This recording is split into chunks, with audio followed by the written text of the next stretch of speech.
All right, everyone. Oh my goodness, my throat again. Welcome back.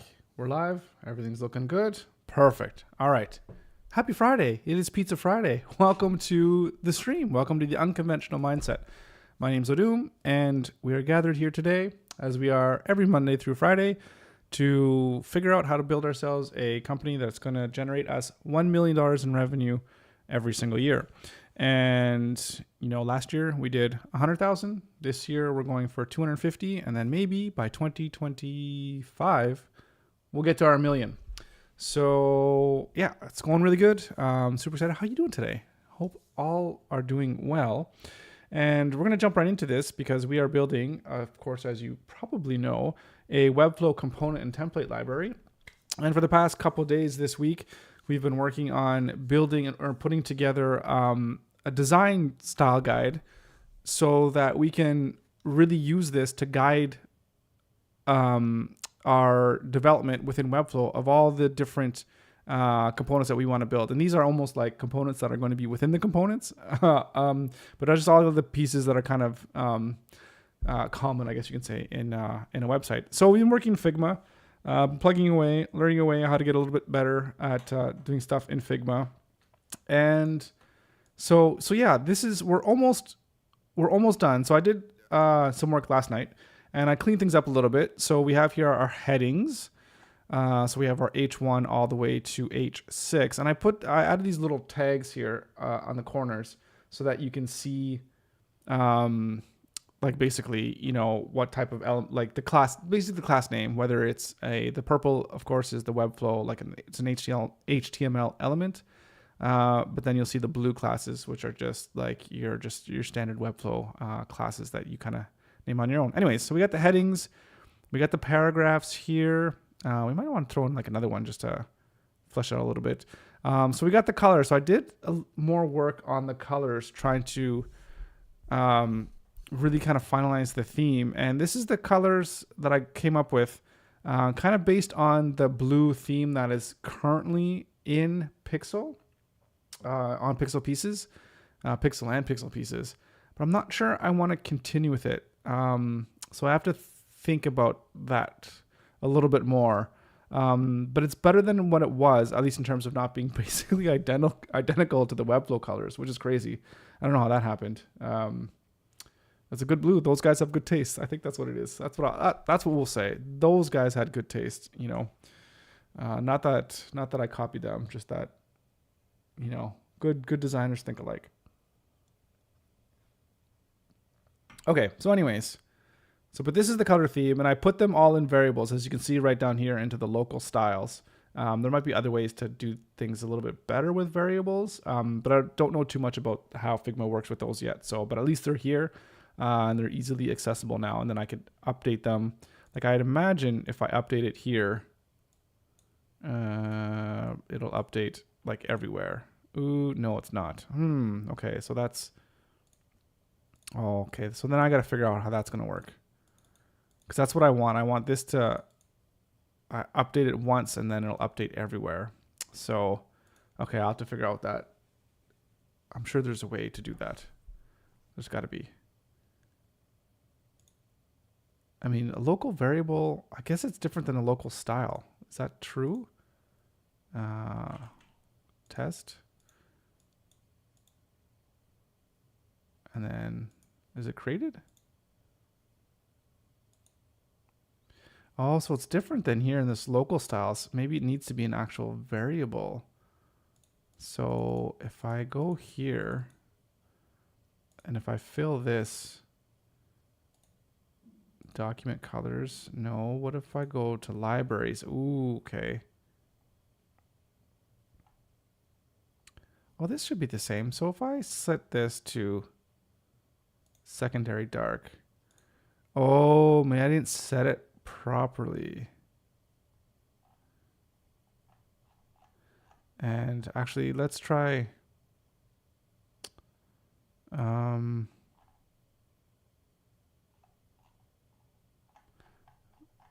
Okay, so let's go here just for fun, and let's fill this with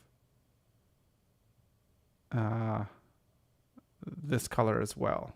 Okay. So now if I go here and I change, oh, okay, now it's changing. Oh, okay. Okay, good. So basically the problem of what I did was when I set these colors, I set them here as a fill. Like I think I went to like the local colors and I just hit the swatch.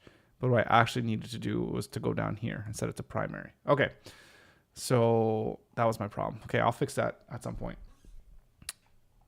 Okay. So yeah, so what did I do? Oh yeah. So colors. So yeah, so here are the colors. I kind of, like I said, I designed this whole sheet now so it looks a lot better, a lot cleaner. And this here, this blue stuff is just what the actual class name is. I just throw it in here because why not? Not going to hurt anything. And here, same thing with forms. Here are the class names for the forms. And I think we actually want to do is in error or something like that. Maybe just is error. And then we have the different effects here, hover or focus, or the different states, I guess you could say. And then we got the input, the radio button, and oh, actually this is, I didn't update this. This is checkbox. Yeah, and then we have the UI elements. So I got the toggle here off and on. I did a little bit updating of these styles as well. And then the range slider. And that's kind of as far as I got. So we just have to put these things. We just have to clean all these up. And then we're essentially then going to be kind of done this version 1 of this this Figma style guide, which is, yeah, I'm pretty happy with it. I think it's looking pretty good. And I think it's going to give us kind of everything we need to populate the Webflow style guide once we make that one, or once we update it and clean it up a little bit. And yeah, so let's keep going. So let's, and there's probably other UI elements too that I want to add. And I've actually been thinking a lot about UI elements, and a lot of the people that have component libraries now, you look at your Relooms and Flowbases and all that kind of stuff, they don't have, I think maybe Flowbase has more than Reloom. A lot of them don't have actual UI components. Like if you were going to build an application within Webflow, which I think some people are going to start doing that. I think people are probably going to do it more and more because of how you can use other tools to, have external databases or whatever, and just basically use Webflow as your driver to just power your front end. So there's pretty cool stuff that people can do. So it might be something that might be more popular, I guess, in the future. So I don't mind spending some time in creating these elements, even if they're not very useful to most people right now. But at least we will have those components, and people can, just to know that it's there, right? So yeah.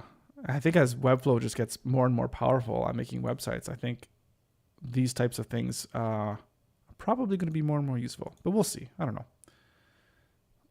It's just my thoughts on the matter. Okay, so let's go into this drop down here, and we're going to put it in our UI components, or UI elements, I guess I should say. And let's bring it up here. Okay.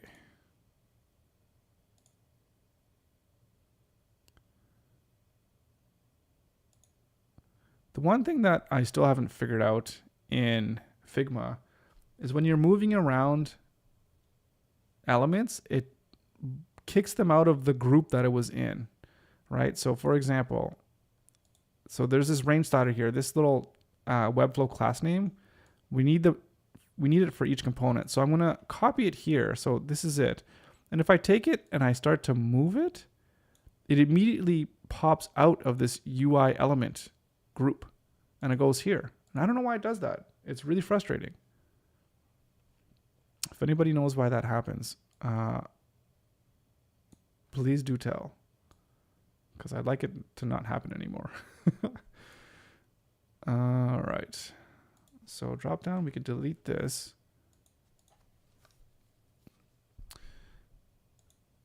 We have this Webflow class. drop down body, input field here.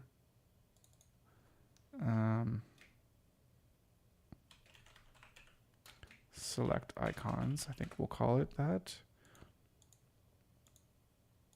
And we have up and down. I think what we'll do here, let's unlock these. And we're gonna make these smaller. In fact, I think maybe 18 will be good. Actually, let's link these together and do the same thing here.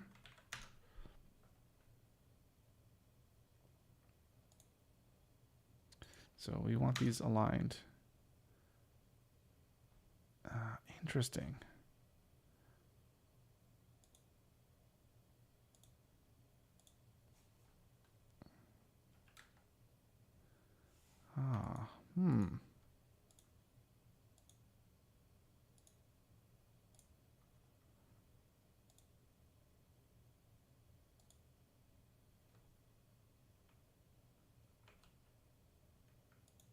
Oops, what is happening here?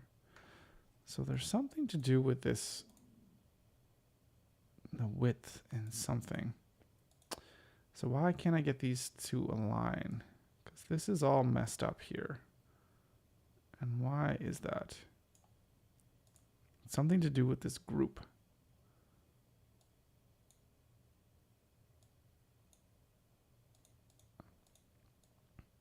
I think I'm going to maybe get rid of that group because maybe there was an issue with that group when I put it in. So let's see if we can do something else.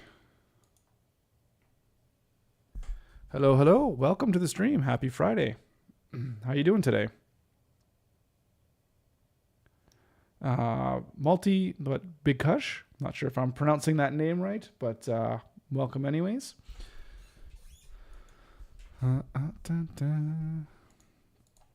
All right, so we're going to throw this in another group. Let's just see if we can see how this is going to work here.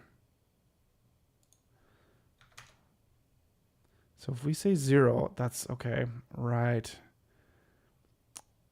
We actually want it to be facing up and down. So if we go like this and we put our spacing, we want to frame it. I think we want to frame these vertically. That's kind of the problem that we're having here. Oh, it's because we're in this thing too, which is what's causing some issues. Yeah, it's interesting. InvestWise, hello and welcome. Once I knew that you were making these live streams, I started to binge watch your videos now, and I'm episode 32. That is crazy. That's perseverance right there. I appreciate that support. That's awesome. Thank you so much. And yeah, I don't know. I hope you're finding value out of them. And if there's ever anything that that I should do or that you'd want me to talk about and do here, just by all means do let me know.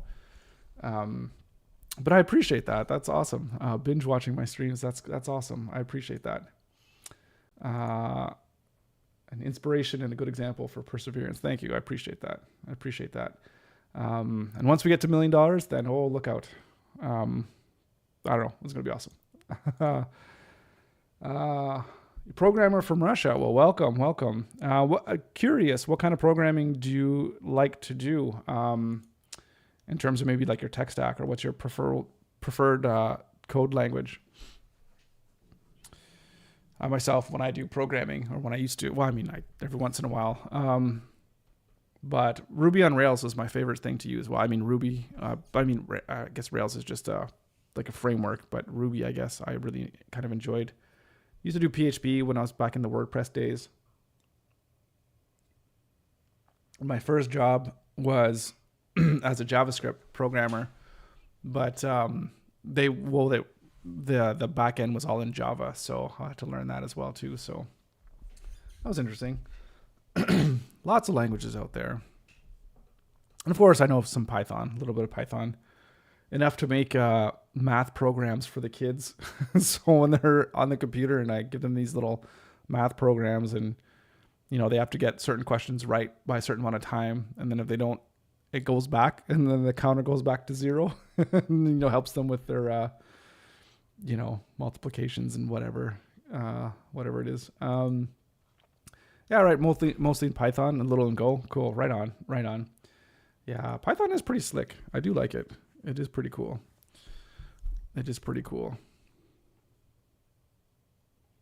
All right. So we're gonna just call these icons for now, and let's say. So I think here we can go up and down. Am I right or wrong? Yes, I'm right. Okay, perfect. So just like this. Okay, that's perfect. That's exactly what I want. Okay, so that's our range slider. So again, in Webflow, I'm thinking this is probably going to, almost certainly, this is going to have to be a custom drop-down field that we're going to have to make. And I don't know if it's going to actually going to be able to be a select field, or if it's going to be just one with div blocks, but we'll cross that bridge when we get there, I guess, in terms of actually building this thing. So go to input fields, and we have the drop down body. Can I keep this? Can I put this in here? Oh, not in there. And there we go. Oh. And where is this icon here coming in? This computer. Okay, let's get rid of that. You shouldn't be there. Okay, so let's go here. This is one of the coolest things I learned with Figma is this little, I don't even know what this thing is called, but when you select two layers, it shows you their distance and their space in between each other, and then you could just set it right here. So gone are the days of like dragging them and trying to put it where you want to, and then just going pixel by pixel. It's just so smooth. So as I said before, if you guys don't know, if you guys haven't heard before, like when I first started learning how to design websites, I was using Photoshop way back in the day. And then, Figma came along, and I just never really bothered with it because I just kind of do things by hand and just draw and sketch things out, and then just go straight to actually building things. But now that I started learning Figma just here on this stream, it's just like such a great tool. It's like the more I'm getting better at it, the faster that I can start doing things too, which is also a good thing. But it's just really powerful. So it's a really great tool. So we're gonna throw this here in the selection. Let's just say custom selection. And then we'll get these guys, and then we can. I think we want 10 here. And I actually want to align these things to the left. Perfect. I might actually want this to be smaller. There we go.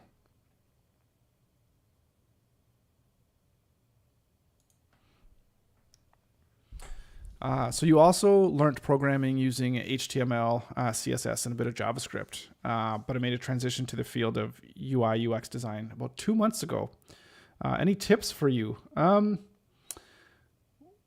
order for me to answer that question, or to give you at least a little bit of an idea, would be, what is your goal? Like, what is it that you're trying to achieve? Are you just trying to improve your skills in order to get a job? Are you trying to build your own business? Are you just trying to build like an actual application? Like when I say business, are you trying to be like a freelancer? Are you trying to, start an agency? So yeah, what are your goals? And then I can kind of help you, at least give you my, 2 cents for whatever that's worth, right? So yeah, let me know, and then we'll discuss. But for me, obviously, I'm going to be biased in saying that when you're learning web design, especially if you want to learn the front end stuff, learning how the actual code works with HTML and CSS, like that is fantastic, because then when you're actually designing something, you can kind of get an idea of what's possible and like how easy or difficult something is going to be for somebody to program. So that's always key. That's a great way to go of learning that. And if you know, like if you're really, really proficient in HTML and CSS, that's great. So keep at it. But if you're not, I would say even improve on those skills to learn as much of that as possible. And yeah, like a UI UX designer that can also build the things that they design, that's really good. That's a really good, valuable skill. So even before I hear about kind of your answer in terms of what your goals are, for the creative people and like, you know, programmers, developers, designers, and anything in the web space, for me, it's all about kind of like stacking skills together where they all complement each other. And then it gets to the point where you have a really good general skill set about web design or whatever, that it could really make you an invaluable member of specific teams or companies or what have you, because you kind of understand the process of how to take something from beginning to market or whatever. Like if you know the whole pipeline of how things go, it's just really, really valuable. But anyways, there's definitely, I'll counteract what I just said in that specializing in something is also really, really good if you can get super, super good at one specific thing. But even then, it still helps to understand the whole process, the whole cycle, like of a product and stuff like that. So this is going to be,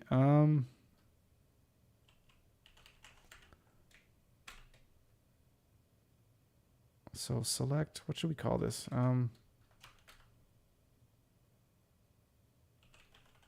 Select dropdown.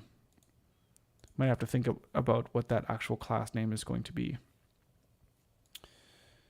So you want to be able to find a job first, for sure.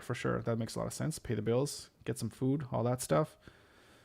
But the moment you struggle to grasp the concept of case studies, do you mean you find it hard to grasp the concept of creating them in order to display them on a portfolio?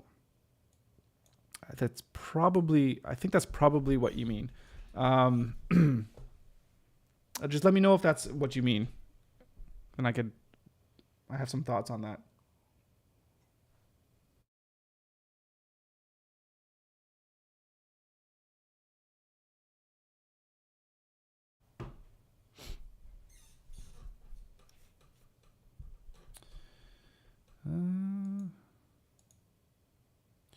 Should we do something to clean this up a little bit? I don't like that it's just crappy text here.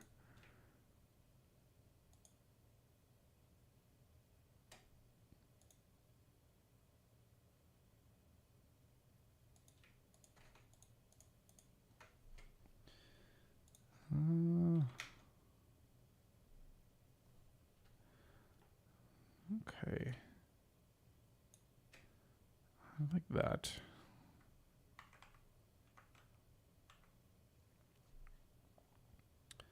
Let's actually make this a little bit wider here.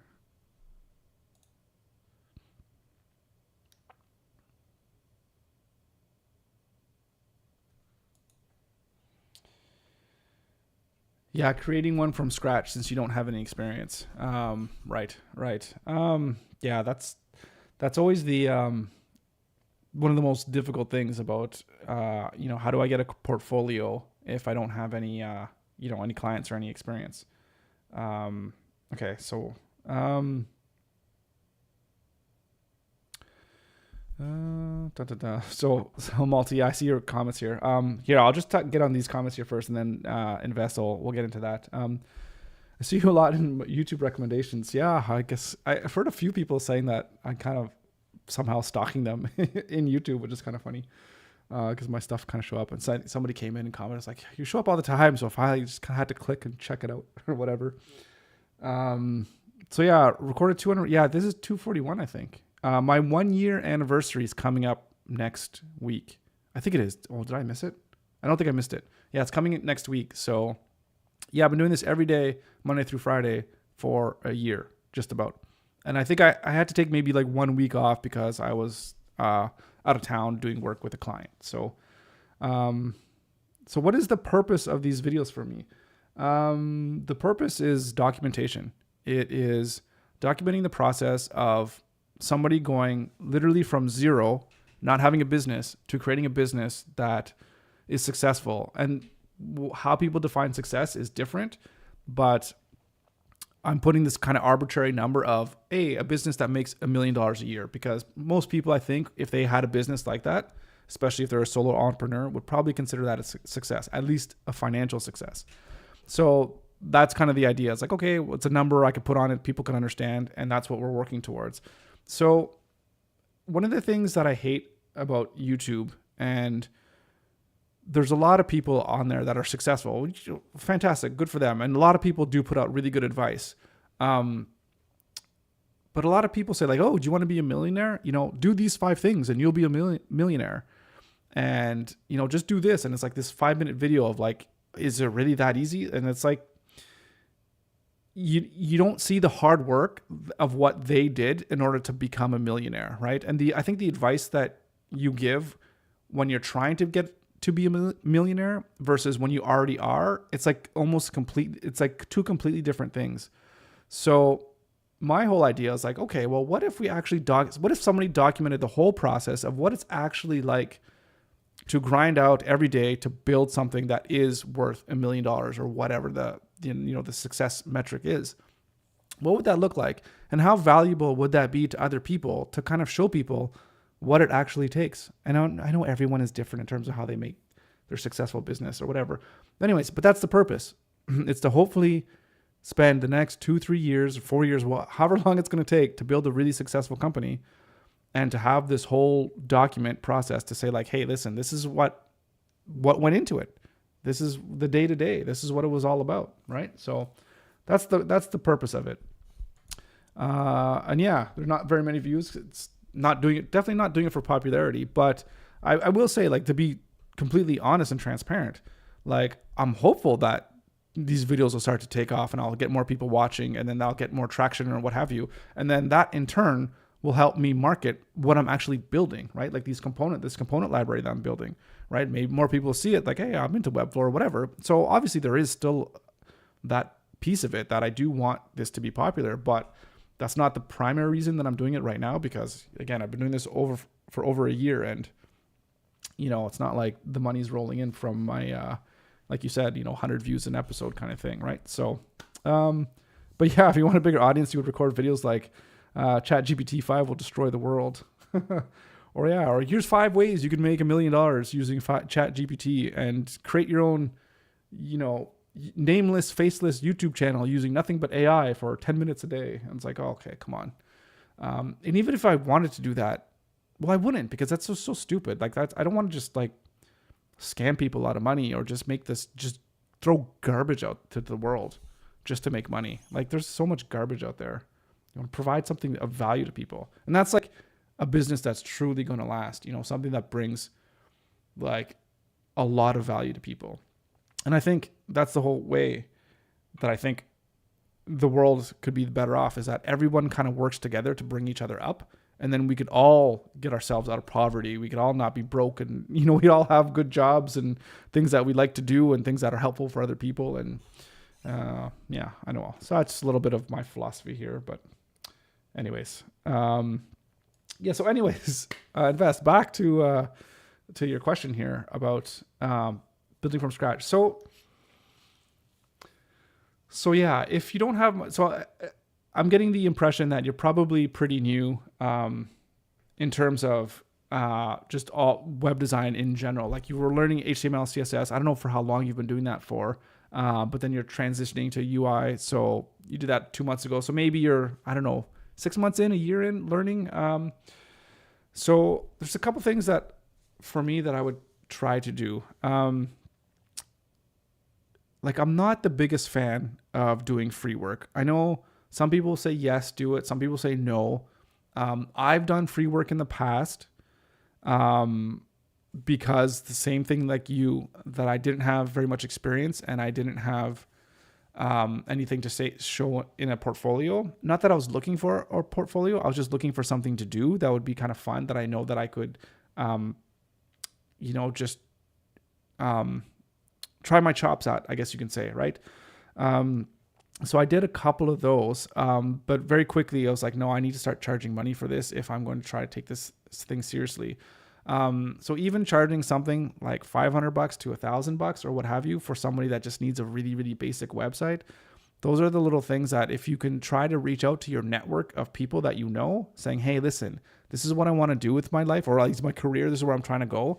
I'm trying to become a web designer or a freelancer or what have you. If you know anybody that needs a website, please let them know. I'm happy to work with them, knowing that I'm new and I'm trying to learn and whatever, and that, they can get a good deal or whatever. So your own personal network is, you really try to leverage that. And the other thing too is, you don't even have to make things fictitious. You can still practice by making things that are actually real. And you could even try by making different templates for different sites. So obviously like WordPress, have you tried just making a WordPress theme? So you can even just try with designing it. I don't know if you want to go into the build side. Okay, let's just say you don't want to go into the actual building side. I think designing things that are fictitious is okay to do. But I would try to think about what a value proposition would be of like what your ideal client would be that you're kind of looking for, or the ideal work that you're trying to get, like for what company, and then do work that's kind of around that area. So it's, as an example, say you wanted to be a designer, I don't know, like at MailChimp or something like that. You want to help them. You want to do, you like that whole email marketing kind of stuff. So in your portfolio, I would try to focus on making custom designs for newsletters, and just kind of seeing how that works. And then, seeing what's out there and putting your designs out there, whether you want to join something like Dribbble or whatever. I don't do that personal stuff, so I can't really comment on how successful those are in getting things out there. But just practicing the things that you want to get known for and just putting it out there, whether it's on your own personal website or what have you. And don't be shy. Don't be afraid if you think it sucks or whatever, because I think all my stuff sucks. Like, I'll do stuff now, I'm like, this is the worst stuff ever, and I'm the worst designer in the world. Just put your stuff out there, and don't be afraid to put things that are on your portfolio that are for you and that aren't real, because even though they're not a real company or a real product or whatever, you still did the work, right? So things that are really, and if you ever wanted to get into more strategy in terms of like how to use social media to really try to put your stuff out there, that's a whole nother kind of conversation. But right now, like, level up your skills, get as good as you possibly can, as quick as you can, and put your work out there, put it out there, and ask for feedback, ask for honest feedback.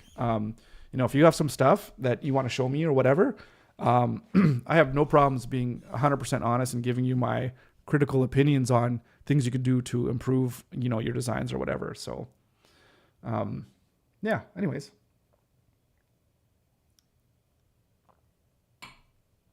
I would probably stay away from sites like Fiverr and all those things where you're doing work for very, very cheap. Unless you want to do one or two to see if you can get some work that is kind of cheap, maybe even around the few $100 marks, to make like a landing page or something, whether that's even just designing or something, just to try it out. But I wouldn't try to build a huge body of work just based on stuff that goes on those kinds of sites. That's just my personal opinion. Do I think it's wrong to go out there? No, I don't, but it's just not something that I would focus on. Level up your skills, get as good as you can, as fast as you can. And don't be afraid to lean on all the work that all the other people that have designed stuff before you. And what I mean by that is check out what they're doing, learn about what they've written, learn about the whole industry, and learn about best practices and how users react when interfaces, and what are the yeah, just common ways that people interact with interfaces, all that kind of stuff. Just learn all about that stuff, and then you'll be unstoppable. Well, at least you shouldn't have too much of a hard time getting a job, barring how the economy is going these days. That's another issue. But yeah, okay, that's enough of me rambling. Hopefully that was helpful. I don't know if it was, but yeah. Okay, so we have our UI element, range sliders, elements, select dropdown. Oh, right. I wanted to change this text because it's just kind of annoying me. Main application, custom photography shoot. I'll just say custom photography. Premium subscriptions. Let's say no, not AI. I don't do AI stuff.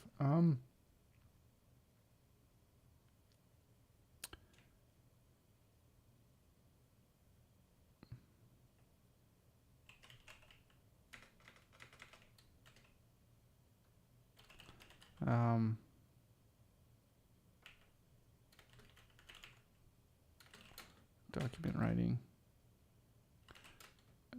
Yeah.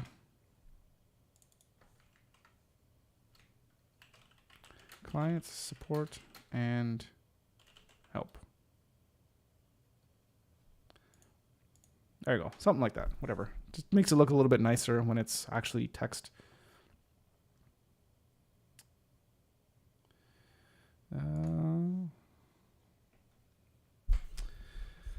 Yeah, I agree. Or you agree. Just need to have a vision for what I want to do in the future. Since you said that you need to have work, I already made a portfolio for my sister. I will share it with you soon. Yeah, awesome. Great. Can't wait to see it. Great to hear that you're moving forward. Yeah, it's so much easier if you have a goal. It kind of, you might not know the direction of how to get there specifically, but at least if you can kind of figure out how you can worm your way to get there. Like if you want to, like my daughter loves drawing, and I was like, if you ever wanted to think about being an animator at some point, what do you need to do right now in order to get to that point, right? So instead of just drawing willy-nilly, maybe it's like, okay, well, I'm still going to draw, but maybe I'm going to focus on understanding how to use a tablet and how I can draw on a tablet, and figuring out maybe I'm going to learn this animation software, right? So it kind of helps steer you in the right direction, because with design and creative stuff, there's so many different avenues that you can go through. But good. I'm glad it was helpful. Thanks. Richard, how you doing? Invoices, as in the question of should I have UI elements that pertain to invoices, or are you just saying like what I should put in this like placeholder text? Which could be a good thing. Yeah, we could do that. We could do that. Custom invoice generation. Hey, if that's what you meant, I'm not sure. But good to see you. Good to see you. All right. Okay, so we got the UI elements, and we're going to put these in as UI elements as well too, and then we'll clean up this design here because this is horrible. Just popping in to say hi. Yeah, thank you. Appreciate that. Hello. It's Friday. Can't complain. Pizza Friday as always. Got some of your own work to do. It's for the text for the icon. Yeah. Hopefully your work is doing well. Not going to take you too much into the weekend. There's something about Fridays when you're doing work on a Friday where, I don't know, sometimes you can get an extra like step if you know you're going to do something fun in the evening, or just that it's Friday and then you have the rest of the weekend to just not do work.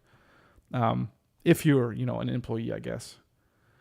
But for me, it's just, I work on the weekends anyways too, but yeah, but I don't know. I really like Fridays. I think it's because I know that's the one day I kind of set aside to spend like the whole evening with the family. So that's nice. It's nice for me.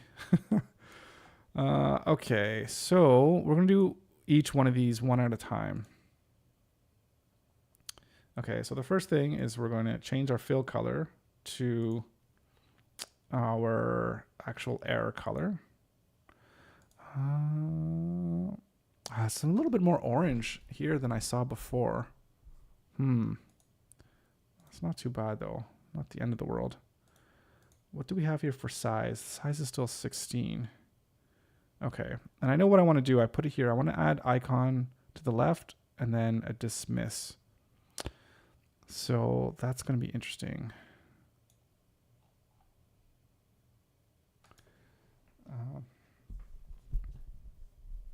You're learning how to snowboard. That's awesome.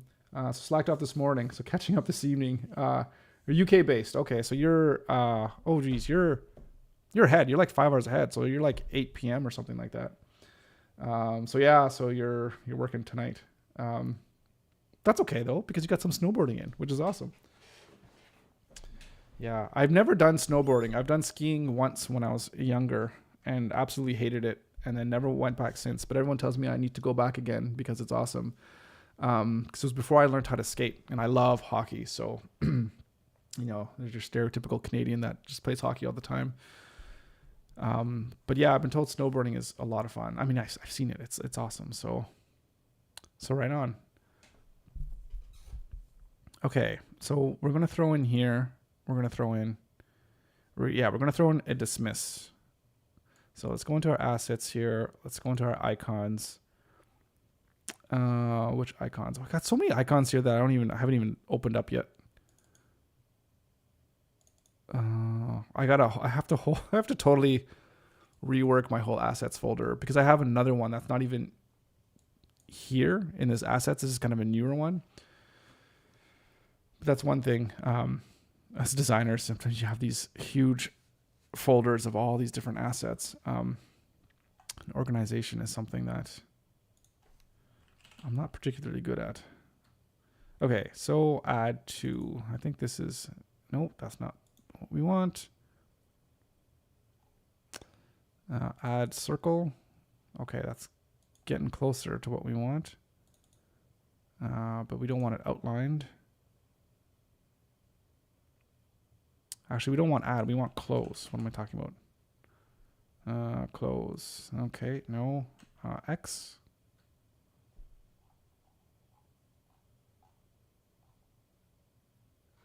Shoot. Yeah,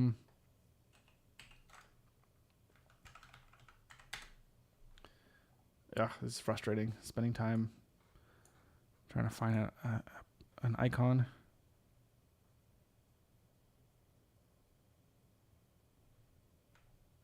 Okay, it's going to be here, I'm sure. Okay, it's right here. It's called, what is it called? Remove. Okay, remove circle. Okay, I could find that. Interface, outline, remove, remove. Oh, maybe just an X. Do I want it with a circle or not? Maybe just the X. Okay, yeah, I like that better. Okay. So that'll be close. And we're going to put that white. I'm going to make that a little bit smaller. Well, let's link it first. Right.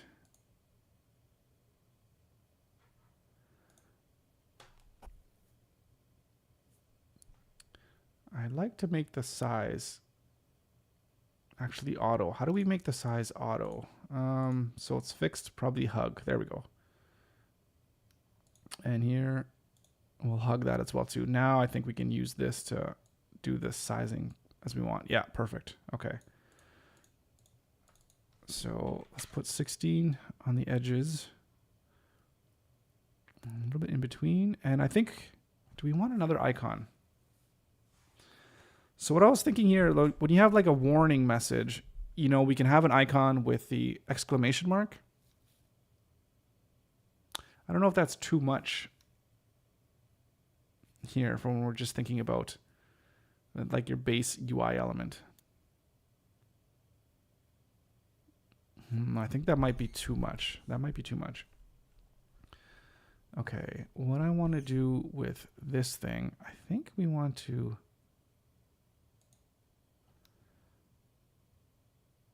that's definitely too large.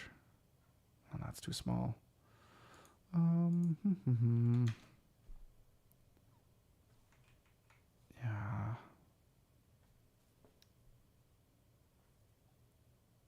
I think we'll go on this side.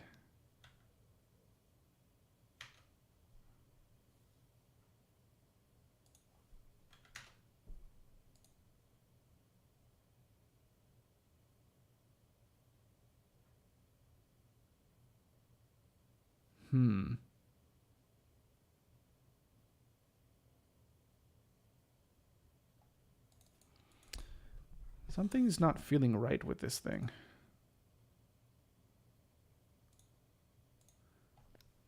Oh, the text is not. Okay.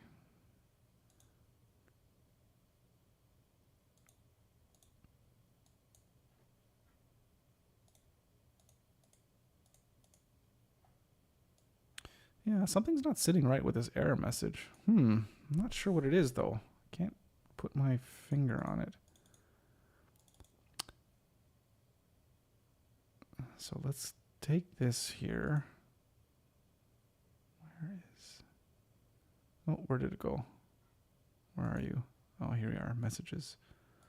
Messages go up here. Okay, let's copy this.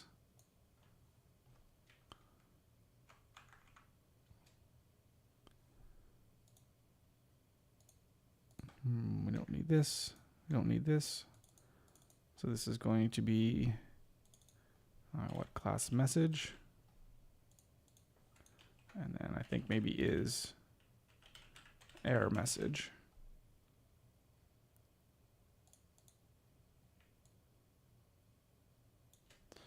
Oh, right. Let's get the right space in between. Oh, not 10, 5.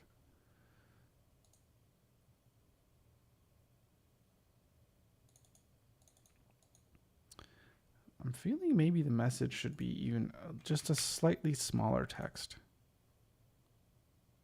All right, I'm not zoomed 100%. Let me see like this. That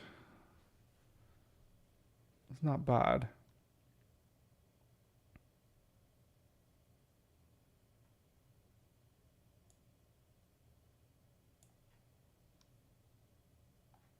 Message is error message.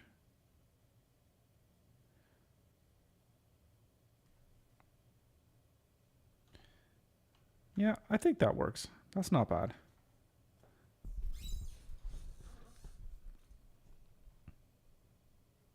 Yeah, I like that. Okay, so let's grab this one. This is our error message.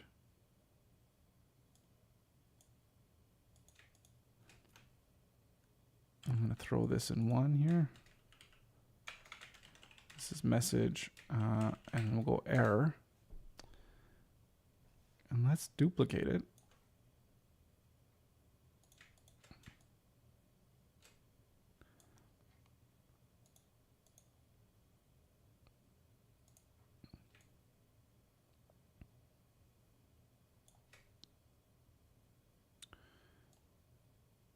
And we'll just call this message success.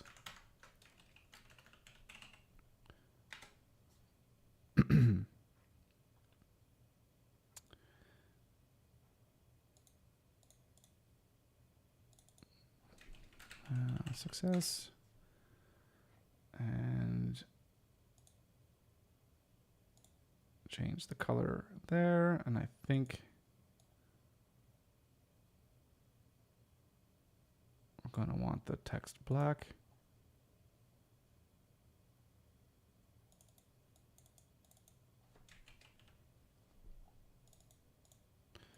Oh, all right. Success.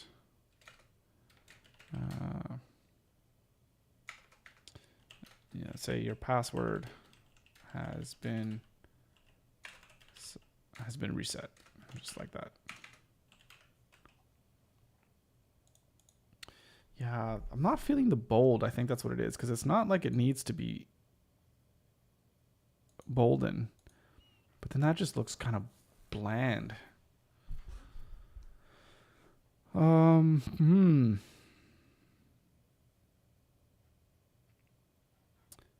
Is it maybe the spacing that I'm not feeling? We need a little bit more. Maybe that looks a little bit better, actually.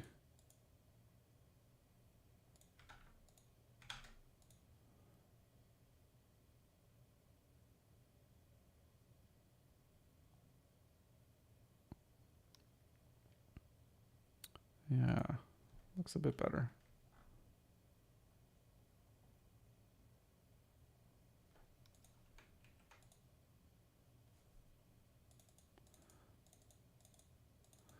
Message is success message.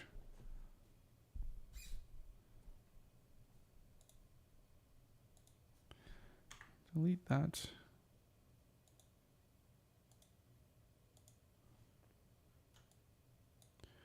And the last one here. Oh, something's going on. Why is it have this huge outline?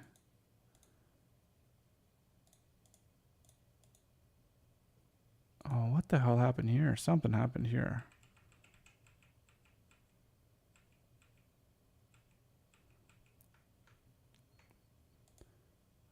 How did I make this into a section? What the heck? What is this? Section?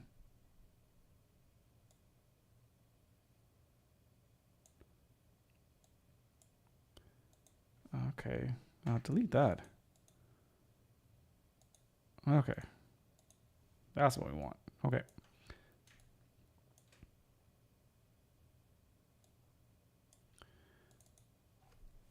And then message warning.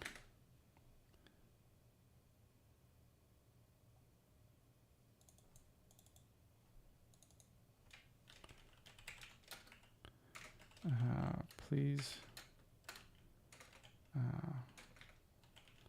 verify your email before continuing.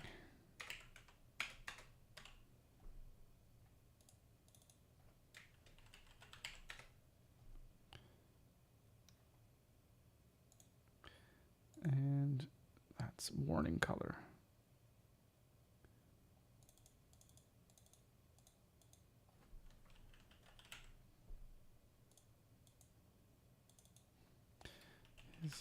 Success message. Delete this one. Delete that one. Delete that one.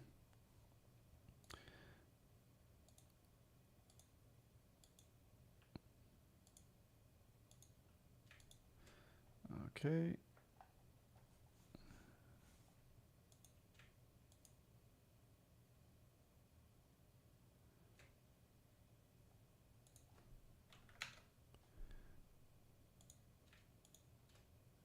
And let's get our proper spacing in between each element.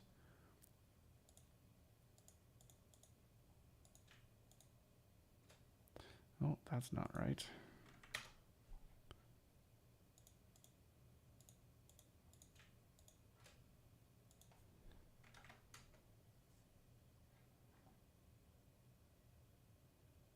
Oh, this is clip content. Not sure what that means. What does that mean, clip content?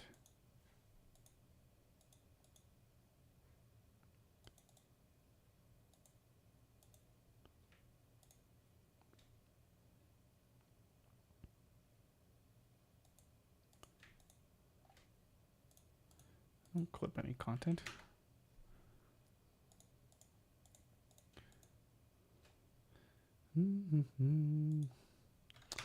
50 and between you and you. All right.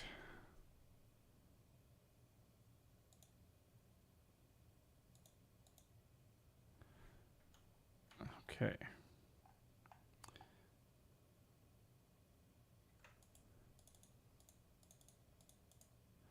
So this one here is bold. We need to make it just regular. Actually, maybe even medium. Might not be so bad. Yeah. Medium. Perfect. Okay, and then now what we'll do is zoom out here a bit, make sure everything's still looking good. Now we want to do the alternate versions of these messages, basically in reverse, just like the reverse alternate buttons, which are kind of just in the way now. Get out of the way here. Okay. And this actual select drop down actually a little bit in the way, so I think I'm going to move you just down here just for a sec. So when I have my error messages, I can take them here and just move them over here.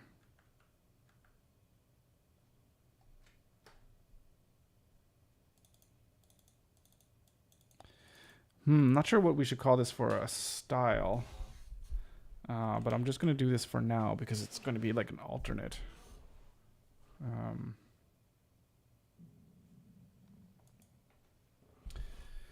What is my main job? Maybe you work for hire plus have a website agency. Maybe you're only in your own business. So that's a good question. I can show you.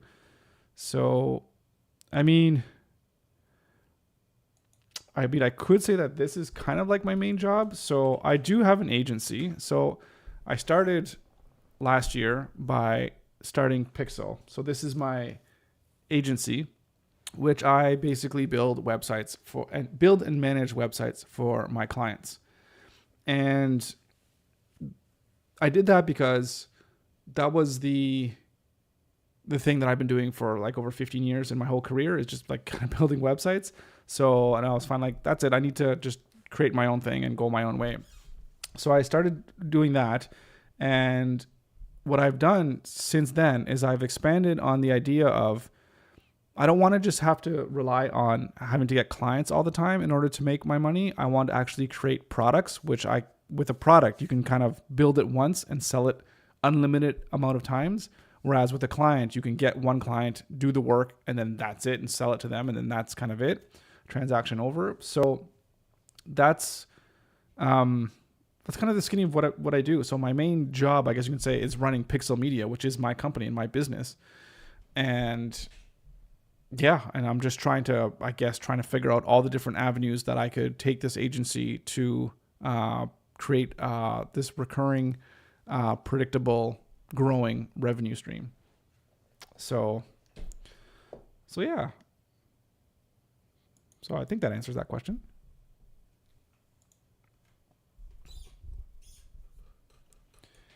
But yeah, I quit my job at Dalhousie University. I was working there as a data manager and creative services manager. And that was September 2022. And at the time I had, I think, 6 months of money saved up, such that if I didn't get even any amount of work or contracts, that's how long I could survive without getting any money. So I didn't leave myself a lot of leeway. And I also have a family, a wife, and 2 kids.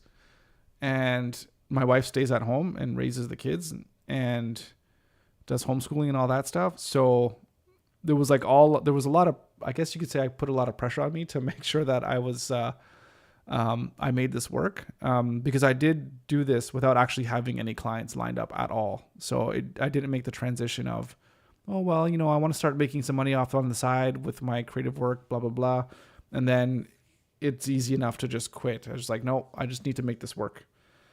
Because working 16, 18-hour days is really hard and tiring, especially when half of that is spent time working at a job that just drains a whole lot of your time. So I took the plunge and got some clients right away, which is really nice because basically the clients that I have now, I'm not looking to get other clients and build websites for people because it's kind of like just a one-time thing. But I just use the clients that I have now to help fund me, to kind of keep me going, to pay the bills so that I can try to build, you know, this company or this business idea, this part of this business, components and templates and all that kind of stuff, because I think it has a more potential to make me more money in the future. That being said, if it ends up being that I can make an agency as well too, then, you know, I'll focus on that as well if I have to hire other people or whatever to help me with that. So we'll see what happens. You know, we're just working away and, you know, trying to do the best that we can do, trying to figure it all out. But yeah, that's what brings in the money right now is my creative agency. 100%. Yep. Or not like 100% of revenue, but just like 100% correct. So we need to unlink this one, and let's fill this with white, and the color. I think the color we're going to go probably, that's the fill. I don't want the fill. I want the text.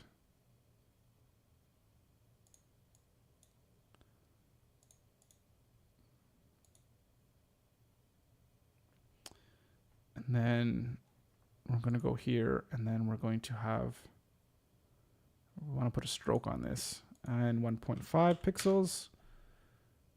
And that color is going to be our warning color, or our error color, I should say. And I think we do have this icon. And I guess we're also going to fill that with... oh, no, we don't want to fill. It's the actual color, which I think is here. Yes.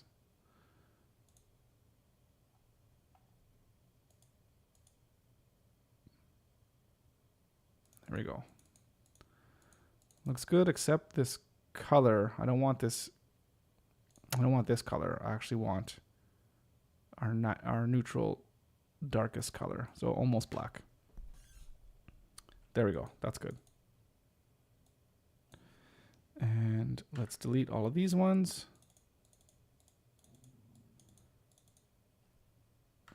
Is alt success message. Okay.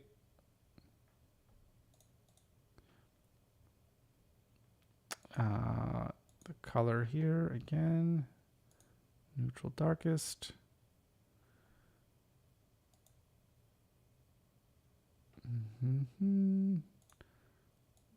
Color here is going to be success, and the success itself, and unlink the fill, make it black, and then we need to have a stroke 1.5, and that color is going to be success. Aha, success. All right. Is alt warning message. Last one. Unlink that color, make it white. And oh, we need to add our stroke. 1.5.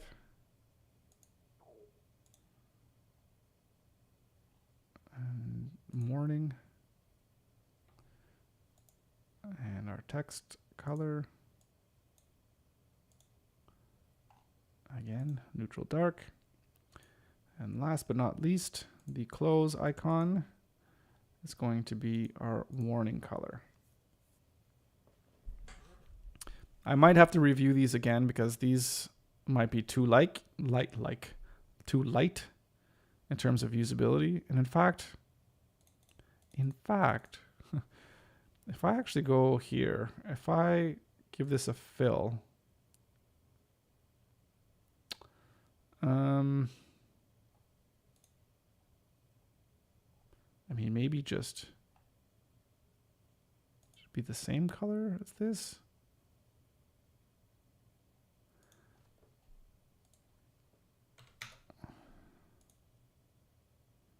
Yeah, something like that to make the button stick out a little bit more. However, it's just a little bit too dark.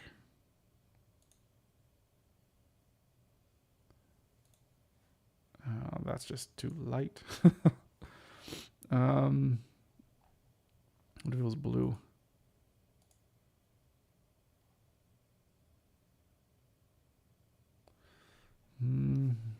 That doesn't work either.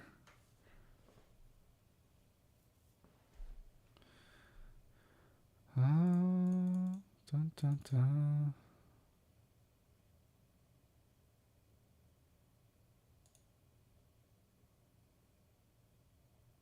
I wish as I was hovering over these, it would give me a preview for what it's going to look like instead of me having to select it and then it just changes and then I have to open this up again because I don't like it.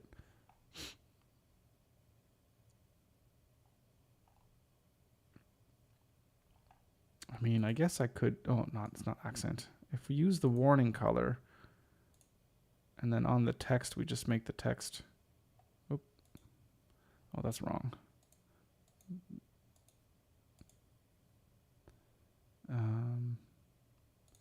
If we unlink this,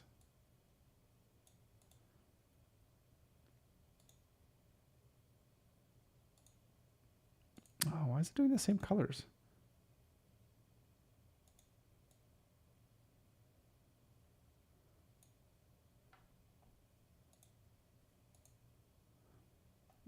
All right, one is supposed to be for the X. All right, that's X is white. And then the fill here.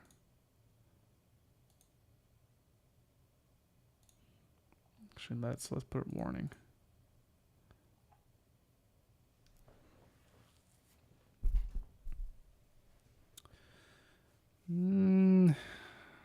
Still not right. I can't put my finger on this.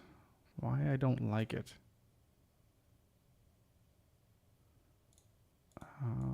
Let's just try playing around with some of these colors here. See what.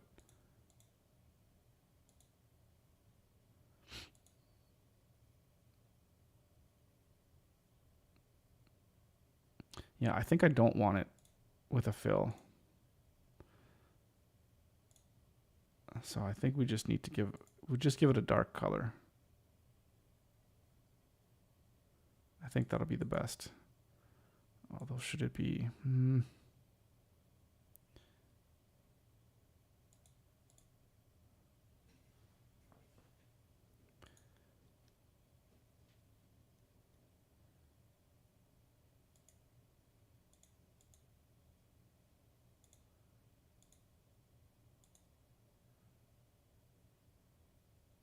Wonder if it makes sense if it's just more neutral.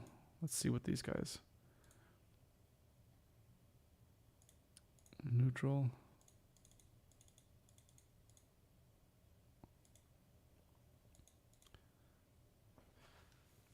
Yeah, that's a bit better.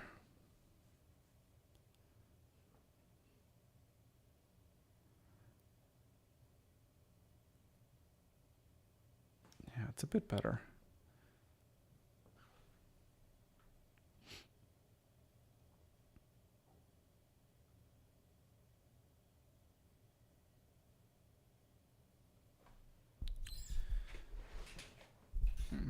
You know what I'm going to do? I'm just going to make this a lot smaller, or a little bit smaller. Just so that I can make a little bit more room on the canvas here.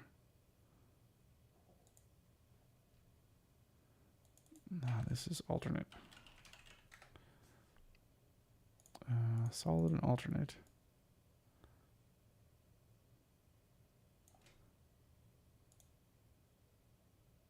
So I'm hoping that I can take my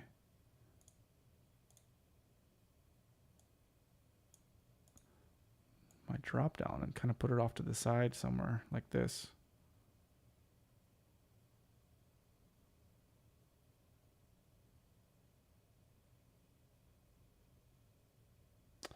What are we, 1160? Let's put it to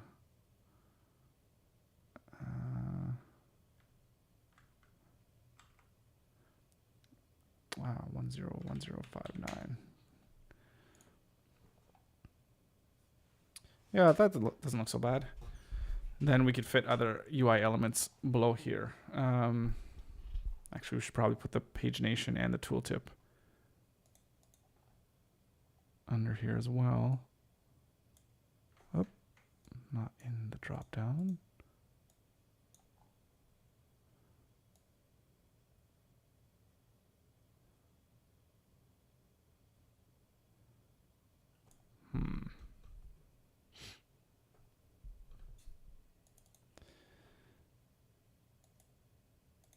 Okay, so this tooltip, again, we need to switch from our poorly selected theme color before into our new one.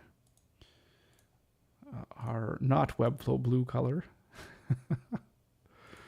Oh, that's too funny. And I'm going to have to put this down here. Right, that's the spot. I can delete this. I can delete this. This is tooltip. Tooltip. There we go.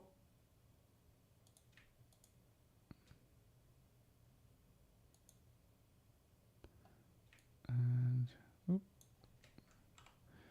I totally didn't take this.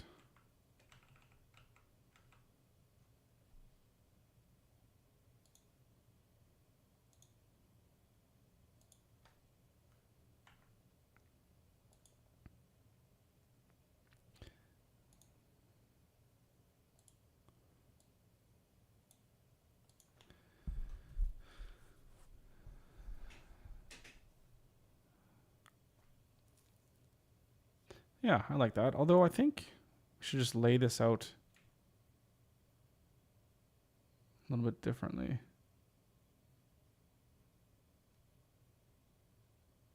Yeah, maybe like this.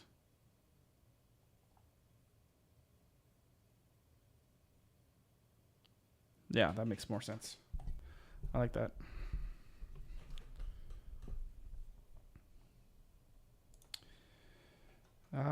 So you've been developing a product for a little over 6 months. Wow, that's a long time. Congrats. It's a program for realtors that tracks the latest listings on bulletin boards in real time.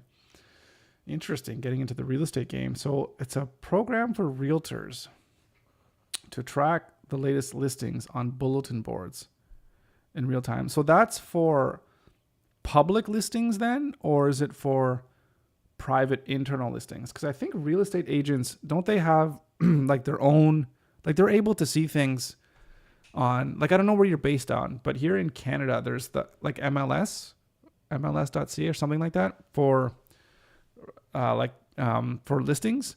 But I know that real estate agents, they have their own login where they get access to certain listings that aren't available to the public.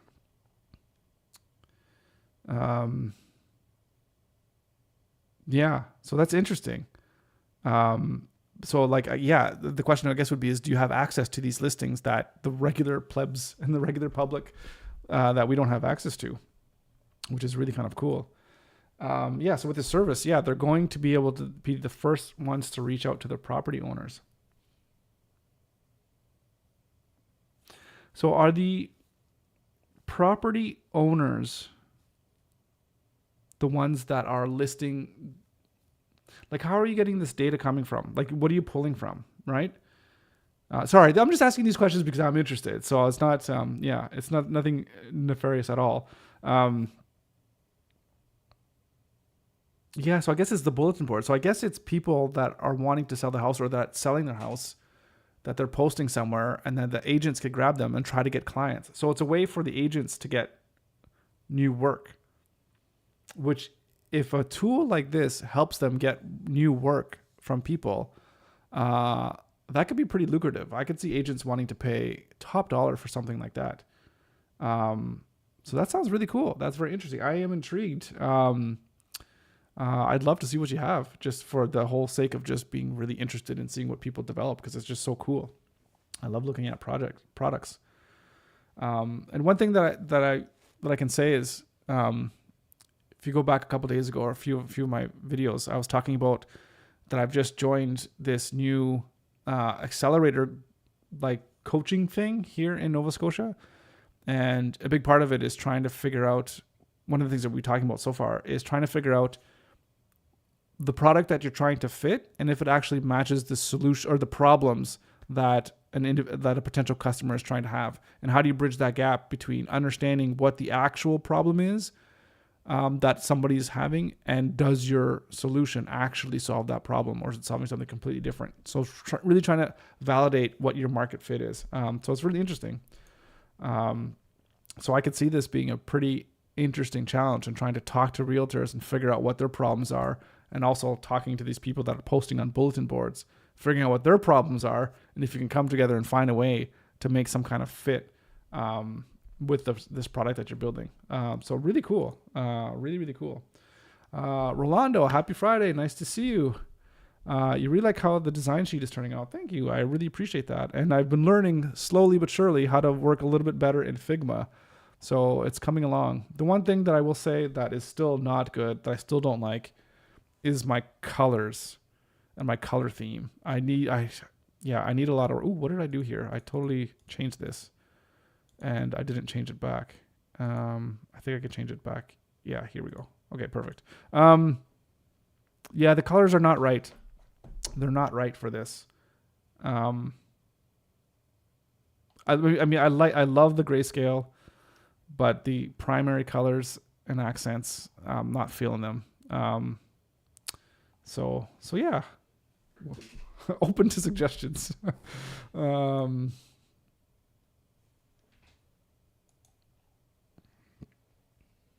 Yeah, you guys should like connect. So you guys should learn from each other. Like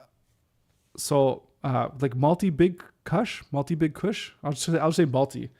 Rolando says that he's also working on a system for real estate agencies, but it's for National Association of Real Estate Developers. So yeah, a little bit of a different spin in terms of the market fit, but at least still in the same overall market space of real estate.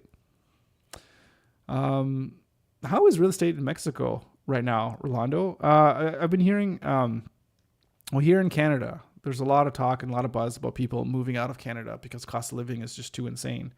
But I've heard it's gone up quite a bit in Mexico, as well as other parts of South America as well too. Thinking of places like Panama. So yeah, I'm just curious as to what real estate is there, if it's still a good deal. I mean, here in Canada, the average house price is insane. It's like $850,000 Canadian. So I don't know what that is in like US, but it's still a lot. Like what, 650, 700,000 US? Like it's insane. Average. So, yeah. So when I hear people talking about, you get a house for, $200,000, wherever it is, I'm like, sounds amazing. I will go live there.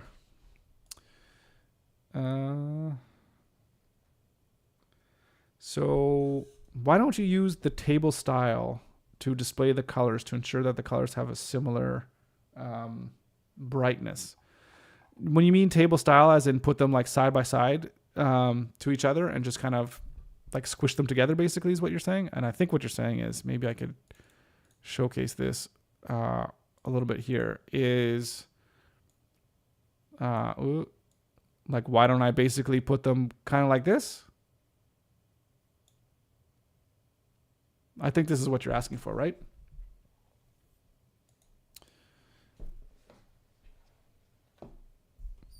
And I guess what I will say is when I was designing, or when I was trying to figure out these colors, yes, I did have them close by, but then I just separated them just to make it look nice on the style guide. So yeah, I do this when I'm playing around with different color swatches and everything like that. So I do kind of keep them close by, but yeah.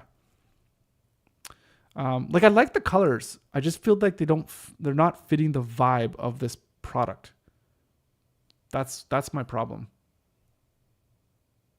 And I like the blues, but then again, I did the blues and then I went to Webflow's style guide and it's like the same colors. So it's like, okay, well, that's not going to work. I can't just copy Webflow's colors, even though they weren't the same, but they were pretty damn close.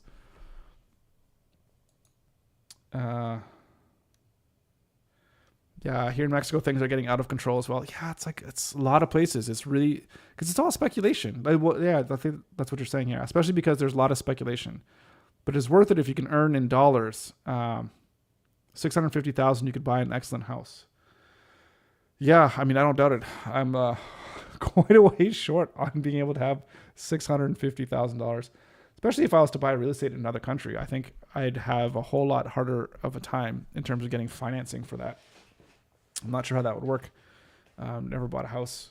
Well, actually, I never bought a house here in Canada, so I wouldn't know what it's like buying another house in another country. Not to say that I'm not following along on what's going on, because I am looking. But I don't want to get tied down. I think that's one of my thinkings. But yeah, there's so much. Canada here, it's all speculation. It's all... so I don't know what the percentage is, but it's so high in terms of the percentage of single family homes or even just family units in like condos are owned by not even just investors, like as in like an individual person trying to like have an Airbnb or whatever, but they're owned by actual giant corporations. It's something like 30% or 23%. Like it depends on the type of, like whether it's a single family house or a condo, but it's a high percentage. And then on top of that, then you do get those speculators that people are like, oh yeah, I'll just buy this house, Airbnb or whatever. And then it just drives housing to just ridiculous levels. I wish people could speculate on something other than real estate, because then people like me that I want to buy a house for my family, I can't afford it. It's just unaffordable. So, and then even if I make $1 million and I'm super rich or whatever, I still don't want to pay $1 million for a house that in my mind is not worth anything more than like $300,000. Like it's just ridiculous. Anyways, rant. So we're getting this real estate rant. It's funny. Okay. That sounds like you're speaking Spanish. Vega Cantu. Nice. Is that Spanish? Maybe. Oh, that's his name. Oh my goodness. You're spelling the name. I'm ridiculous. Sorry about that, guys. What is the point of this platform? You're talking. Malty's asking you a question, Rolando. Yeah. Kevin, nice to see you. Welcome. We have the same problem in major cities. BlackRock. Oh my goodness. Yeah. They own many starter homes in the top 5 U.S. cities within 1 hour of downtown. Yeah. And BlackRock and they don't even just have their hands in real estate. They have stuff in finances. They have stuff in entertainment. And I remember too, in some of my funds that I have that were owned by BlackRock, I'm like, oh shit, I can't invest in this. I got to pull my money out. So I'm trying to not support these huge companies, but it's really tough. It's really, really tough. Yeah. I wish, why can't it be, this is where politics gets really frustrating, where, the policies and stuff that come into play, they're never for like the people. It's never stuff that's good for the people. Like, why can't it be that only people that are going to live in a house that want to buy why can't they just buy a house? But then of course, then you want to have a free market so people can do whatever they want too, right? So it's like this whole balance thing. Anyways, it just sucks where, good people just can't afford a home.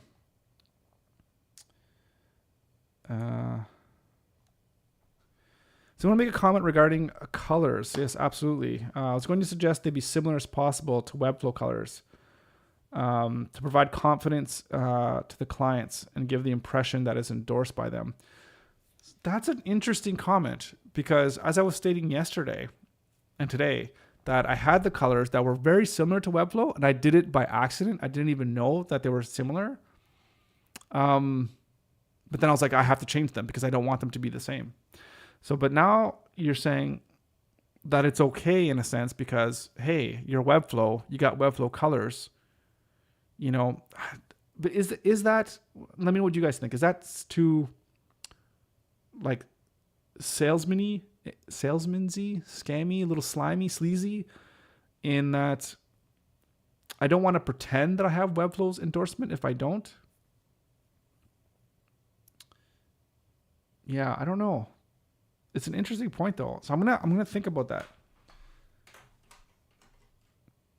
Because yeah, I mean, people don't have a market or you can't trademark like a color, right? So there's nothing stopping me from having a very similar Webflow blue color, which I actually really did like the look of it.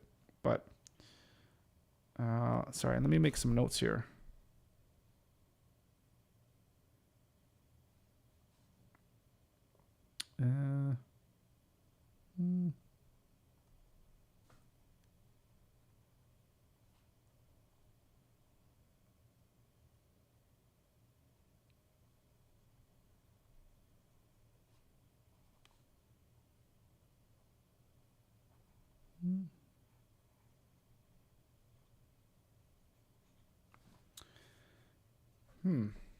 Yeah.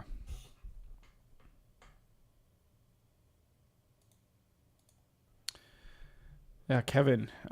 If you just made it dark and monochromatic with blue as a color in general, that's enough.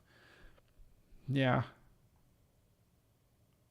Yeah, point taken. And yeah, Rolando, remember that everything is about impression perception is the reality, not the truth. Well, we get deeply philosophical there, but yeah, it's just whatever people are thinking and what they're going to perceive, what Pixel Pieces is going to be. 100%. Yeah, I guess what I was thinking too, because I'm thinking in the back of my mind here, we have our style guide. And this is also going to go into building the, or just updating this Pixel Pieces style guide, which is going to be kind of the default template that I'm going to be using to build all the other templates and stuff. And I'm going to make free available to people to use. Is that for the style guide, I have set these colors as a default so that somebody could load in their primary color, their secondary color, and then their accent color, which is, I guess, why I'm trying to come up with these three tones here. But that being said, maybe for this one specifically, because it's just for Pixel Pieces, I don't need to worry about this. Because yeah, when I'm like within Pixel, it's pretty much just your primary color and you just hover over top of it, just a little bit of a darker thing, and then that's it. And then just your grayscales for your text. Like I don't have anything. Where can we go here? Like there's nothing that's super fancy. Let's go to components here. Yeah, I mean, it's just really like the buttons, really, right?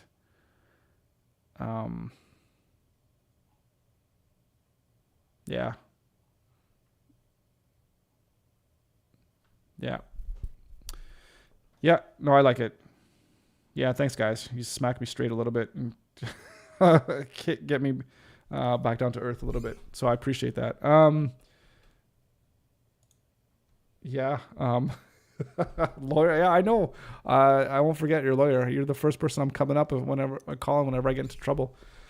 Get me some good advice. Does not forget the roots, even if you change his profession. Yeah, absolutely. Absolutely. It's funny. Okay. All right. So, right. So I think, hang on. Taking some notes. Perception.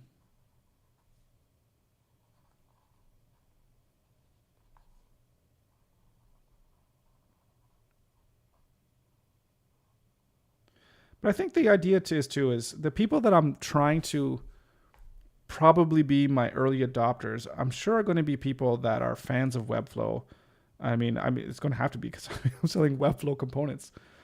So they should be savvy enough to kind of understand, I mean, the color theme of Webflow. So I wonder if people in that mindset will think negatively if the colors are very similar. I'm not sure. I'm just asking these questions, and I think these are the things that I'll probably ask or try to find out in customer discovery calls when I talk to my early adopters and try to figure out, why did you buy this product? Just have these customer interviews. Why did you buy this this product? What pain point were you having that you felt that you needed to go look out for this solution? Like, when did you start to look for the solution, and what made you choose, Pixel? Why did you come to us as opposed to someone else? And like, oh, really? That's interesting. Tell me about that. Those kinds of questions to kind of really figure out the insights of my customers. So that's going to be fun. I'm really looking forward to, I don't know if you guys are, but you can maybe let me know, but looking forward to talking more about, like, I like this stuff that I'm doing here is just kind of like building the stuff in the business, which is all fun and dandy. But there's also the behind the scenes stuff about like actually going out and determining what to do in your business to try to grow it and all those kinds of things. So I'm hopeful to put in more videos and streams that are kind of on those topics of, customer evaluations and customer reports, and trying to figure out how I'm going to grow the business and kind of thinking along those lines. Hopefully those will be interesting as well too. And I could mix them in terms of actually doing like, hey, I'm just working in Webflow today. So anyways, just trying to think of all the different ways that I could potentially bring value. Oh my goodness, I need to change how these comments are displayed because this is really not very good. In business, assumptions generate bad sales. I think you're going to have to make video tutorials on how to use it more than anything to attract more customers. Like assuming what your customer wants and what your customer needs. Yeah, 100%. Yeah, that's what I've been learning in this course that I've been taking, where they're really trying to, they really talk about, how do I describe this? They're talking about thinking about your customers' problems in terms of jobs. And like when people buy something, it's almost like they're hiring somebody to do a specific job for them. And whether they like the product or not is akin to whether that person is doing a good job. So you almost have to figure out what job it is that your customer needs to hire and whether your product is actually a good hire for that particular job. So yeah, if you're going to be making assumptions, then you could really fall out of alignment in terms of what you think your customer is actually looking for, which is really interesting. Interesting ways to think about things. You always have to hope for the best and prepare for the worst. That is so funny that you say that. I have with my mother is really hilarious, where I would say that exact saying to her all the time. And she would always be like, no, that's not the way you have to think about things. I'm like, yeah, like you always have to prepare for the worst because worst case scenario, you want to be prepared. A really good book about that is Chris Hadfield's, I don't even know what it's called. Anyways, Chris Hadfield, our famous Canadian astronaut. And he just talks about all the training that they did at NASA and whatever. And it's like, you always train so hard for like worst case scenarios so that when you're in that situation, you're good to go. You're super calm or whatever. You're not in space. Like he's talking about being blinded in space on a spacewalk, which is like, oh my God, people would freak out. He's just like, I got a problem here and just cool and calm. But anyways, yeah, and then you hope for the best and then everything goes smoothly. So that's really good. You should assume that potential clients are almost stupid and know nothing. Except for you guys. You guys watching here. You guys are like the smartest, most knowledgeable customers out there. I love it.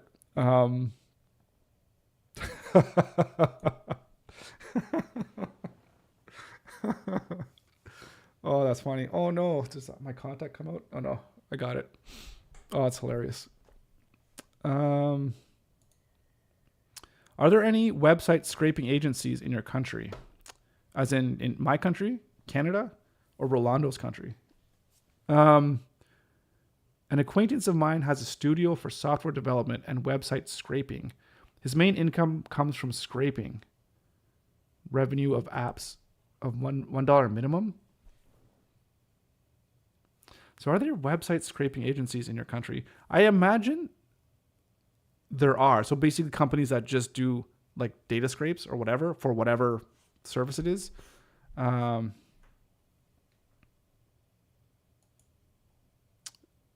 for the year, do you mean like 1 million a year or something like that? To be honest, I don't know. I don't know. You think there's got to be. I mean, data mining is like such a huge thing, but I don't know of any personally, and I don't know anybody that does it as an actual job. I know people that do it because they're building something or whatever, but I don't know anybody who does it as a job or for work.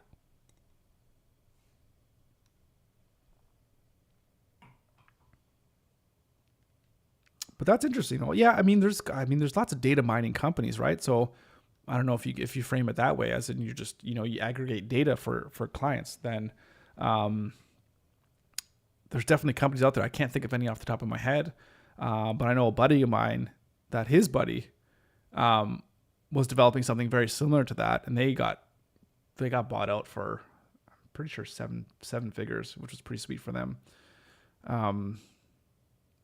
So yeah, I mean, data is big business. Data is big business.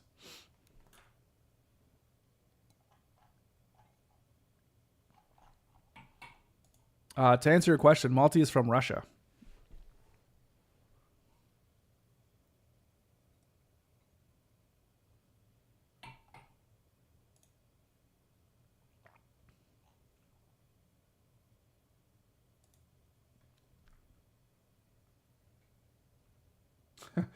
The problem with data mining in Canada is the privacy laws. They are not like in other countries. They are real there. Yeah, yeah. I mean, that is a thing too. But I mean, if you're the thing is, what are you scraping? Are you scraping data that's publicly available? Then I don't think there's any laws that can stop you from doing that. And there are certain laws in terms of what people can and can't collect on you personally. But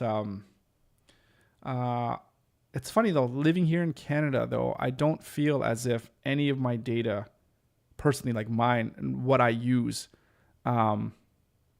is kept on any kind of, standards. I just feel like anyone could have access to anything, and that people don't really take any of that stuff seriously. But that's just my own personal feelings about here, and in terms of what we have.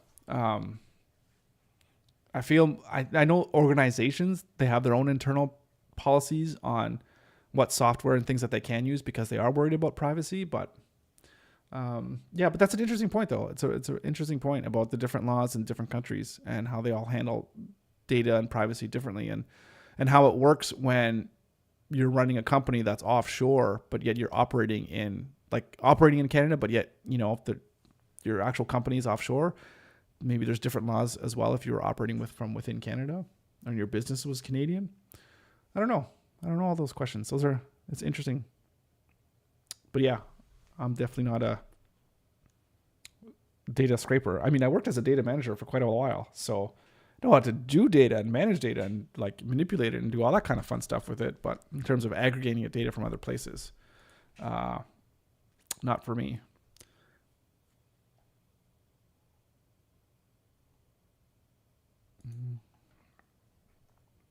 You should try living here in Mexico. Yes, I will. I can't guarantee that I'm going to be there this year, but I want to just I'm going to get there. I'll get there. I can't all but guarantee that I'm going to be heading down south. We can buy almost anything at the street market in Mexico City. Real, like, you mean like buy real things or not just like knockoffs or whatever? I guess like any market, when you go down, it's like you always gotta watch for the people selling you not real things for real thing prices. But yeah, I'm looking forward to it. Yeah, looking forward to experiencing other places of the world. Okay, work. work. It's 4:00. What do we need? What do we have left to do? We have to do the pagination. I haven't looked at what I should do for this. Okay, so here's what I'm going to do, I think.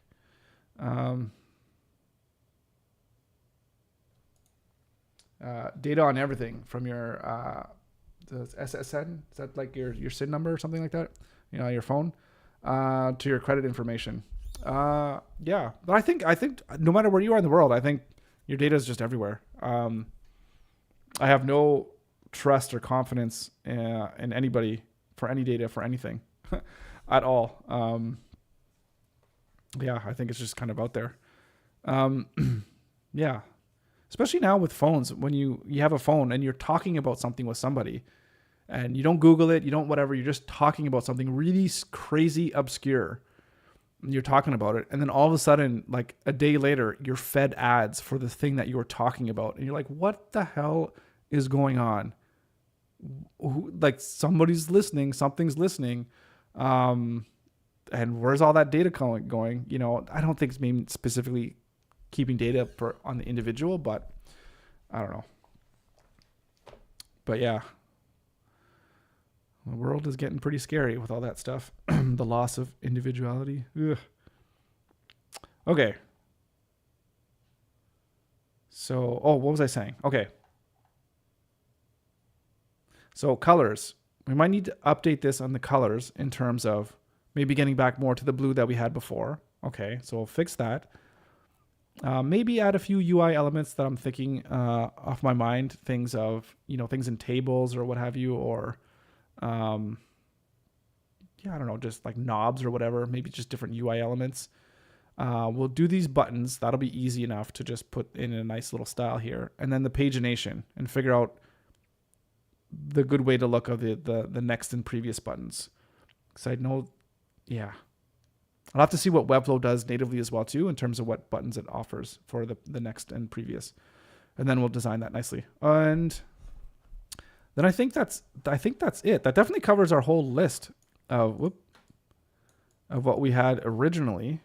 So, and then the dark theme. The dark theme, that's not critical to do right now, I don't think. So I'm not going to worry about that too much right now.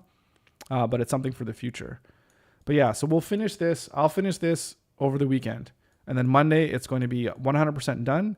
And then we'll go into Webflow, and then we will look at our components, just kind of update these a little bit, and just build out the rest of the components that we want to have for hopefully our February.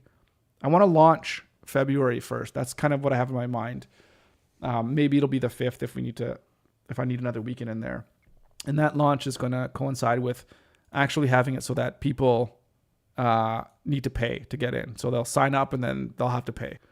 So yeah. So if you want access to Pixel Pieces for free, sign up now, or forever lose the option of being a lifetime free member of Pixel. So yeah, I think that's where we're at. So I'm feeling pretty good. I think you need to add the shadow colors. What do you mean by the shadow colors?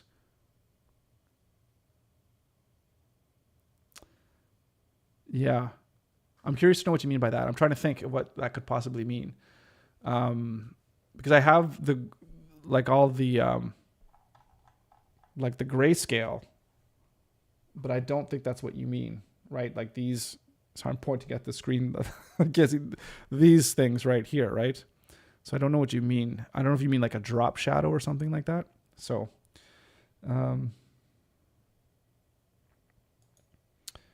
so there's a service in Russia called Eye of God. In terms of tracking everything, yeah, that doesn't sound pleasant to me. I want to go and do my nice corner of the world where I can have my land and just do my own thing, and no one's tracking me for anything. I don't know if there'll ever be such a thing. That's okay though. Yeah, the idea that you can find any information about a person by typing in his number, address, passport details, how he's recorded by others, his car. You can find the address where a celebrity lives. So that's something that just other people can access, and you can just get that information. Like it's public data for everyone. That's crazy. But I guess it sounds a lot different than a phone book. But I mean, a phone book is where you used to be able to find people's addresses if you choose to be in that person's phone book. Yeah. Oh, I see. I see what you're saying. Okay, to report on that, it's $1. Oh, okay, I see what you're saying. I see. So that's your buddy that has that studio, and they scrape and they get that. So every time someone runs a report, it's $1 for that report. Interesting. That's a brilliant idea. I mean, scary because anyone could have access to someone's information for $1. But yeah, that's crazy. That's crazy. Before I move to Webflow, design the components in Figma so you don't waste so much time. Right. I see what you're saying. And yeah, I think you're right. Because Kevin was saying about what was he saying? Having the designs in Figma are actually valuable because you can go in there and do whatever stuff you want and update your components or what have you.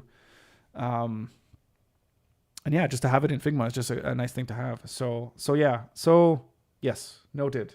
We'll do that. So I don't wait. I gotta get faster in Figma. That's what I need to do. Sometimes we add shadows to the boxes, or we put some kind of blur to the text. Oh yeah, I see what you're saying. So I wonder if that's necessary to put in the style guide, or if that's just something that's kind of suited to the individual user's taste.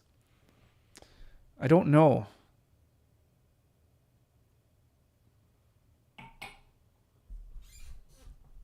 Yeah. I definitely know what you're saying too. And I do that as well too on certain designs for certain sites, depending on that look and feel. So I wonder if it's good to add a little bit of a blur effect to, say, like a form or something like that. I'll think about where might be the best places to do that. Let me take some more notes here.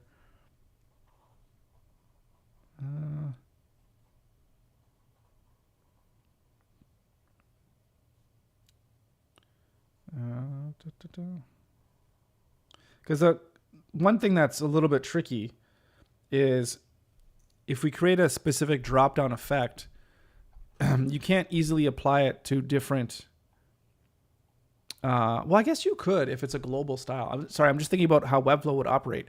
You know, if you put a drop shadow within this form thing, do we put it as a combo class or as something on its own? It probably has to be some kind of combo class so that that element could, inherit that actual style. So just thinking about that. Okay, that's good.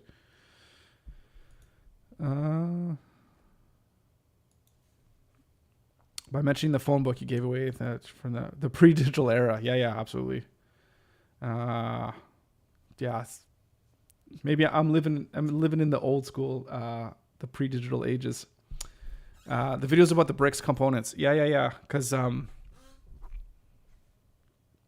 those now I'm trying to remember what those videos were. Because I know I watched them. But yeah, because they had everything in Figma, right? And then they took those in Figma, and I think they made them available to their people that paid, right? The $100 a year. I think that's what they were doing, right? Okay, that's even scarier. Okay, so it's not public data; it's leaked data from the big companies. So yeah, of course. Biometrics. Wow, that's crazy. But the funny thing is, this service is not banned in the. So the data that they're providing was obtained illegally, unlawfully, whatever you want to call it. But then the service that publishes or that makes that available, not even for free, but for like a paid service, that isn't banned or that's allowed. Very interesting. And you got to wonder why. Why is it still allowed? I mean, I can't ask these questions. But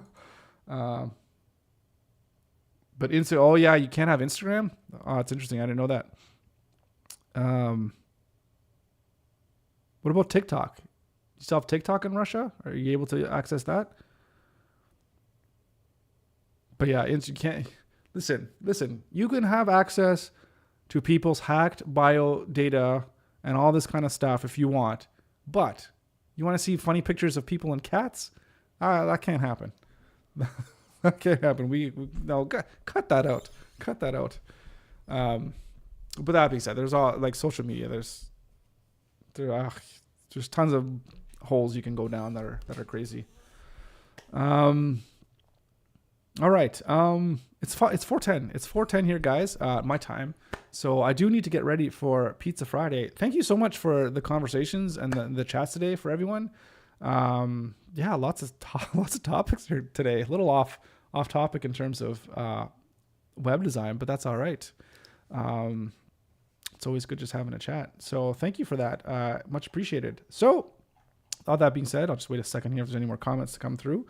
But have yourself a fantastic weekend and get lots of work done if you're working, or spend time with friends, family, whatever. Just have a good time. And we'll be back here on Monday for another stream. Probably, as Rolando was saying, probably won't get into Webflow right off the bat. We might still be going to Figma. But either way, moving forward with designing our what's the word I'm looking for? Our components. I mentioned we should do a Zoom between countries. Yeah, just to have a chat. Why not? And meet up. Yeah, that would be really good. So yeah, it's nice to have more of a face-to-face conversation as opposed to just a one-person chat kind of thing. Cool. Right on. Yeah, we'll chat about that later. Let's bring it up some other time here. And yeah, we'll get together. All right, guys. Take care. Have a good one. And we'll see you on Monday.